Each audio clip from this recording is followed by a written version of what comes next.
नमस्कार. भारतीय नागरिक असणं म्हणजे नेमकं काय? या प्रश्नाचं एक अत्यंत महत्त्वाचं उत्तर आपल्या संविधानातच आहे. आज आपण अनुच्छेद 9 समजून घेणार आहोत, जो नागरिकत्वाच्या एका मोठ्या आणि महत्त्वाच्या नियमावर प्रकाश टाकतो.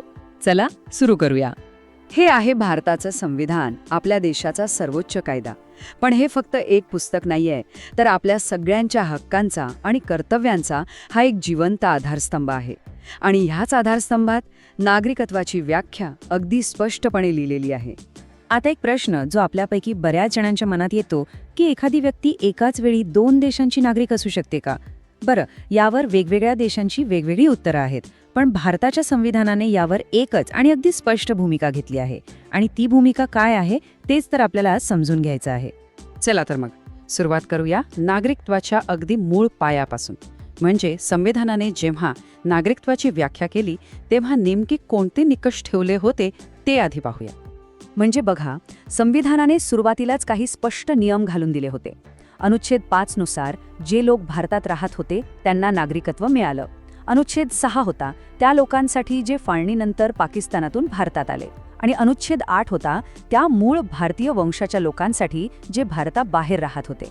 या सगळ्या नियमांमुळे नागरिकत्वाची एक भक्कम अशी चौकट तयार झाली. आणि आता वळूया आपल्या आजच्या चर्चेच्या केंद्रस्थानी, अनुच्छेद 9. हा तो नियम आहे जो नागरिकत्व कसं मिळवायचं याबद्दल नाही, तर ते कसं संपुष्टात येऊ शकतं याबद्दल बोलतो. याला एकच निवड असं का म्हटलं जातं? चला पाहूया. अनुच्छेद 9चा संदेश अगदी सरळ आणि स्पष्ट आहे. जसे इथे लिहिलंय, जर एखाद्या व्यक्तीने परकीय देशाचे नागरिकत्व स्वेच्छेने संपादित केले असेल तर ती भारताची नागरिक असणार नाही. बघा, यात कोणतीही शंका नाही, काहीच संदिग्धता नाही. शब्द अगदी स्पष्ट आणि थेट आहेत. यातला सगळ्यात महत्त्वाचा शब्द आहे स्वेच्छेने. याचा अर्थ काय होतो? तर कोणत्याही दबावाशिवाय स्वतःच्या मर्जीने जाणीवपूर्वक जेव्हा कुणी दुसऱ्या देशाचं नागरिकत्व स्वीकारतं ती एक निवड असते, अपघात नाही. तर मग ह्या अनुच्छेदाचं लॉजिक कसं काम करतं? अगदी सोपं आहे. या 3 पायऱ्यांमध्ये आपल्याला ते समजतं. समजा एक व्यक्ती भारतीय नागरिक आहे. ती व्यक्ती दुसऱ्या देशात जाते आणि तिथे अर्ज करून स्वतःच्या इच्छेने तिथली नागरिक बनते. ज्या क्षणी ती व्यक्ती दुसऱ्या देशाची नागरिक बनते त्याच क्षणी तिसऱ्या पायरीनुसार तिचं भारतीय नागरिकत्व आपोआप ऑटोमॅटिकली संपुष्टात येतं. आता याच परिणामाबद्दल, म्हणजे नागरिकत्व नक्की कसं संपुष्टात येतं यावर आपण थोडं अधिक बोलूया. इथे एक गोष्ट नीट लक्षात घ्यायलाच हवी.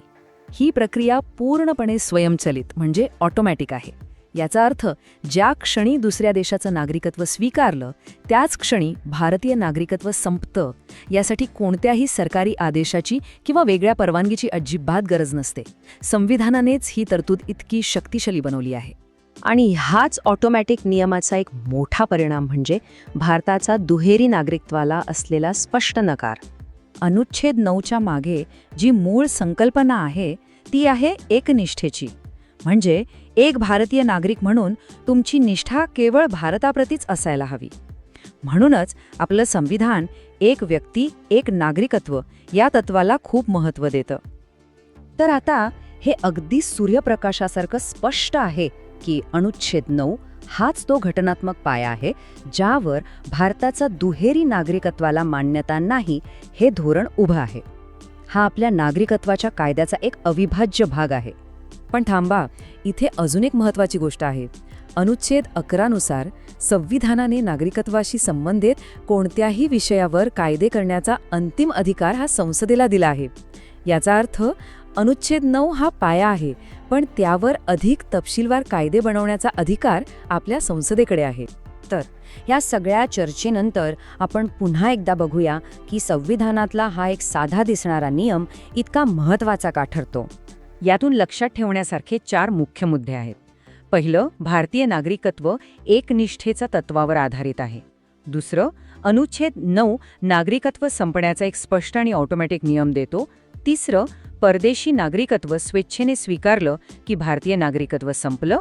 आणि चौथं, हेच कलम भारताच्या नो ड्युअल सिटिझनशिप धोरणाचा मुख्य आधार आहे. आणि जाता जाता एक विचार.